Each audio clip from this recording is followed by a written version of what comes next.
เซมารักและชมรมเจนแซนวันนี้ขอเสนอปฏิบัติการสีขาวโครงการ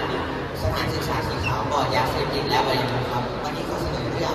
อะไรครับพี่วันนี้นะครับขอเสนอเรื่องเปลี่ยนรูปเปลี่ยนรถแต่ไม่เปลี่ยนจุดจบนิโคตินเสพติดจนตายโดยนิโคตินนะครับมีวิวัฒนาการมาตั้งแต่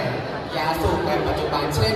บุหรี่มวลยาเส้นวิวัฒนาการมาเป็นนิโคตินแบบสงเคราะห์โดยมีการผลิตมาจากโรงงานนะครับมีความอันตรายมากกว่ายาสูบแบบดั้งเดิมส่วนใหญ่จะพบในรูปแบบของนิโคตินถุงซึ่งอาจมาในรูปแบบของลูกอมหรือขนมขบเคี้ยวที่เรารับประทานในปัจจุบันก็เป็นได้ครับน้องพอดีมีอะไรจะเสริมไหมครับครับผมโดยความจริงของสารเสพติดนะครับเป็นเพียงทุกผลิตภัณฑ์ครับเป็นเพียงเส้นทางการนำนิโคตินเข้าสู่ร่างกายครับไม่มีประโยชน์อื่นใดเลยครับนอกจากจะทำให้เสพติดมากกว่าเดิมครับชมรมทุนนี้นะเมื่อวานเป็นหนึ่งโดยทุกยาเสพติดชมรมเซมารักและชมรมเจนแซนขอขอบคุณครับ